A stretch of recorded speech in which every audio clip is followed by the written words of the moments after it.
What's up, everybody? Welcome to Matt Cave Gaming. We're going to talk about Disney Infinity. We're going to focus on the key element that brings the game to life, and that's the figures. Now, what we have in front of us, this is not even half of the characters that are available for this game. If this is something you're looking to invest in, be prepared to have over 100 of these figures all over your house. When Disney Infinity came out, it started off with classic Disney and Pixar. They eventually moved into the Marvel universe and ended off in the Star Wars universe as one of the most recent acquired parts to the Disney world. So to get started in this game, you definitely need to have a few key elements. Not only do you need the figures, but you need a way to get that figure into the game. So the game comes with a starter pack.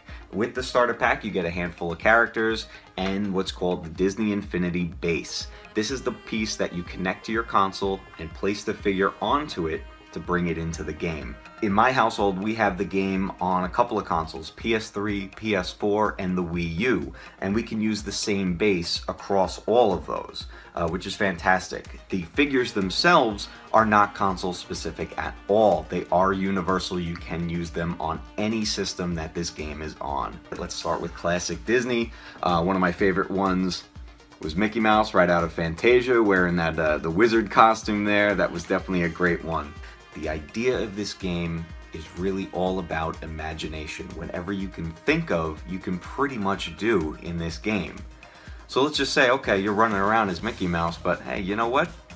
What if Mickey Mouse had a lightsaber? You can do that.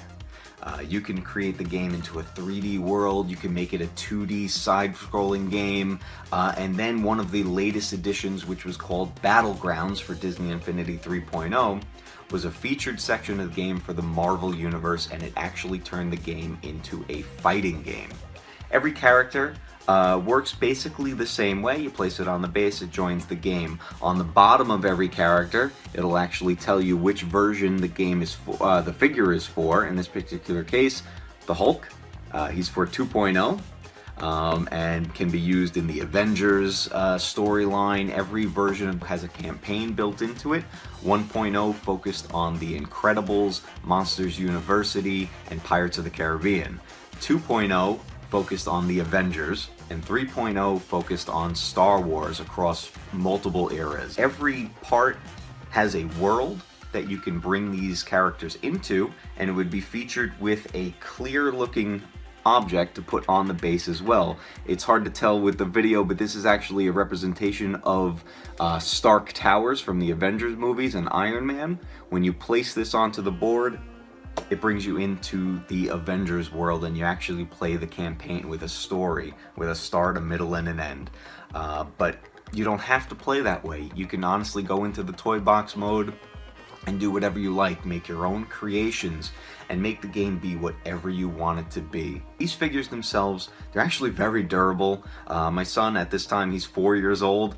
He plays with these not only in the game, but he plays with them out of the game, just as action figures. The bigger characters especially, here's Hulkbuster Iron Man, very durable. This is actually pretty heavy. It would take quite an effort to do damage to this. Now, some characters are a lot more delicate than others, especially the ones that have lightsabers. Now, the figure itself is pretty durable, but the lightsaber piece here is very delicate and it can break quite easily. In fact, we've already had a couple of them that did break, but we did repair them. A little bit of super glue, we're back in action. We had Darth Maul here. He's got the double-sided lightsaber and half of it broke off, but a little super glue, we're back in action. Even if the figure did get damaged, as long as the bottom is intact with that chip built inside, you can still use it. So even if the figure does get damaged, let's say for whatever reason, his head fell off, the arm fell off, it doesn't matter. You can put the figure back on the base, everything's gonna be fine, it's gonna work in the game. Disney Infinity is no longer in production. Everything that's out, that's pretty much it. Now, if you did want to get into this game, it's not to say that because it's no longer in production that it's going to stop working. Everything you have is going to continue to work.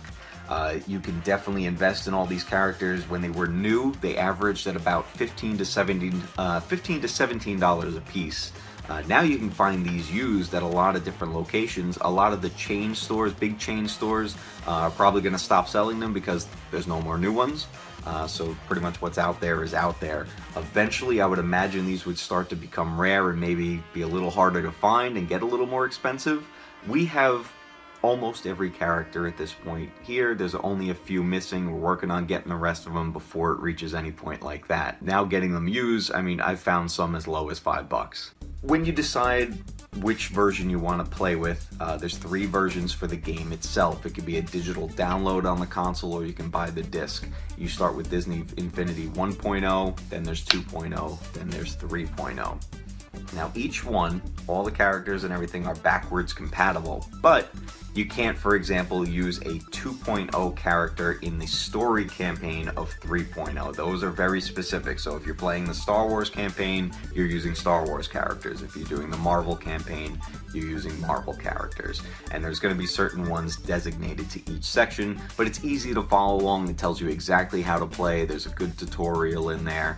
And really a great way to get your kids started in gaming. If they haven't played yet, this is a good way to get them into just modern style gaming. And the fact that you can play it in a 3D world or a 2D platforming game, if you chose to make it that way, you can teach them to play any way you like. The controls are pretty standard, very easy to pick up, especially if you're a long-time gamer. Doesn't take long to get used to it. It's very easy to play. My son and I were actually working on building Agrabah from Aladdin, and we actually have the, there we go, we're dropping them all over the place. We actually have the Aladdin figure here, and you know, it may be hard to tell on the video, but the design, it looks like they pulled them right out of the movie. I mean, the attention to detail on all of these characters is just absolutely fantastic. Some more highly detailed than others. They even went into the new Force Awakens movie, so you can have characters like the villain, Kylo Ren, you know, with his very specifically designed lightsaber. Some people like it, some people don't. I can tell you using this figure, though, is a lot of fun. The moves that he has in there are great. Some characters are more range-based. You know, they're not going to have a sword or a lightsaber. Some are going to have blasters. So you could decide to play the game with Han Solo. You're going to have his classic blaster. The sound effects, the visuals are all authentic. They really did a great job at paying attention to all of that detail. You even get some things that some people wouldn't even expect. Tron, for example, you know, that's one of my favorite movies of all time. This one's from the sequel. Some people like it, some people don't. I certainly enjoyed it. I thought it was great. But this is actually Sam Flynn from the second Tron movie. But you can actually make a whole world that looks like the classic Tron movie. Wanted to point out before we end this video, one of my favorite characters of all time, Captain Jack Sparrow.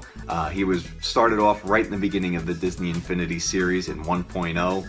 And the Pirates of the Caribbean campaign is one of the funnest games I've ever played. So there's really just a whole world of options. It's one of those games that I highly recommend, especially if you're looking something to sit down with your family, play with your kids, and even just, you could play this, it doesn't matter how old you are, you can find some enjoyment in this game. There really is something for everybody. Everything between the fantastic gameplay that's very familiar to older gamers and great for new gamers, to just the fun of the figures themselves. You know, sitting down with my son and just playing with these. We don't even have to turn on the TV. We could just play Marvel, we could play superheroes, we could play Star Wars, and he has a blast with it. So this is really one of the best games out there. If you've never played it, try it out, get your hands on it. If you're looking to invest in it, again, get ready for a big investment into it. There's over 100 of these figures. When you have kids, they end up all over the house. I recommend getting some sort of a shelf, something to put these on there to keep them contained, because they end up everywhere. Thanks again for joining me on Matt Cave Gaming. I'll see you guys next time.